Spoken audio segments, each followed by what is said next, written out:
It's money piece, balayage. Oh my. When it comes to the latest hair highlighting techniques, there is only one person who can help us break down the latest terminology, and it is our resident hair guru, Jason Lee. Jason, you've got a handful of new highlighting terms that we need to know, don't you?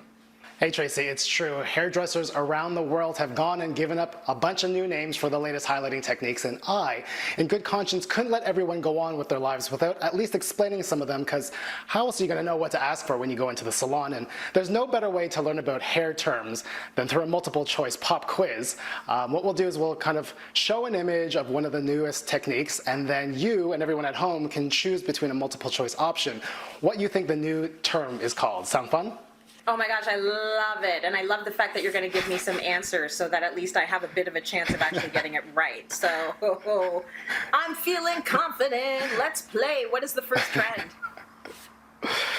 Of course, highlight trend number one, we are going to start off with the lovely and intelligent Beyonce. And, take a look at this image here. She has a little bit of lightness around her face, and it's going to be the rage for spring, summer 2022. But what are we calling this? Are we calling it A, front blending? Are we calling it B, hair contouring? Is it C, face popping? Or is it D, bright blending? I'm gonna go for front blending because it looks like there's a bit of a blend going on. Am I right or am I wrong? Nice. In this case, you're wrong. The answer is hair contouring, B. And hair contouring, similar to makeup when you contour your face. Basically, hairdressers now have the opportunity to lighten and create shadows around the hair, around the front of your hair, to help kind of complement your facial shape as best as you can. So if you're going to go in, you want a little bright blending, you want to ask for hair contouring. I like that hair contour. Okay, all right. We're learning. What's next, Jace? What are you teaching us next? All right, highlight trend number two. The look of the very natural highlighted hair, almost as if the sun kissed it, is a timeless approach to hair coloring that everyone loves. In this photo, is this term for this updated look now called A, kitty kisses? Is it B, sunlight brights? Is it C, playground highlights? Or is it D, baby balayage? We talked about baby balayage before, but it's almost like baby lights. Whatever, I'm just gonna do D because I like saying baby balayage. Is it baby balayage? All right, so it's not baby balayage, it's called playground highlights.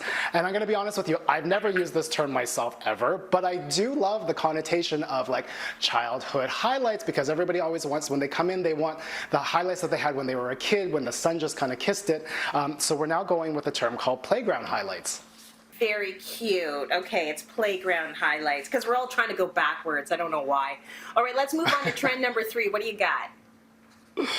So I love this one so much because for so long, people who had naturally curly hair were always a little worried about doing highlights because maybe they came across a little chunky, they come across a little stripy, but not anymore. If we take a look at this beautiful photo, Tracy, in your opinion, what do you think that this new term is called?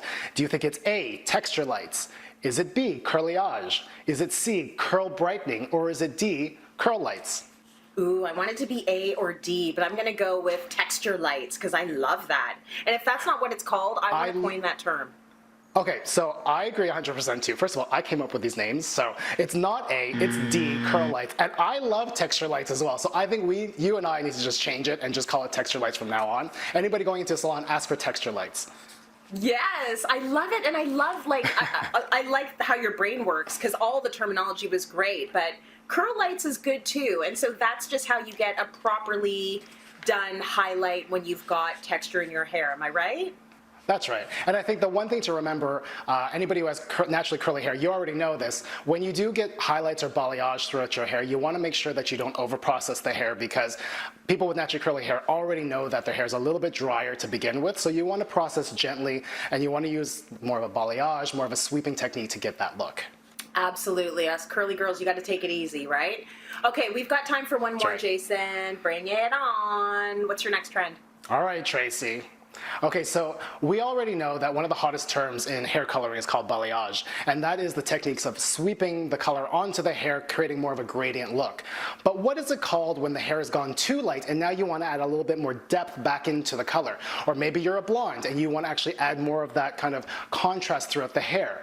Is it called A, reverse balayage? Is it B, low balayage? Is it C, contrast balayage? Or is it D, shadow balayage? I'm gonna go for reverse balayage. I don't know why, but it just sounds right. What is it? Because you're right. It's reverse balayage. Very good. It's one of those things.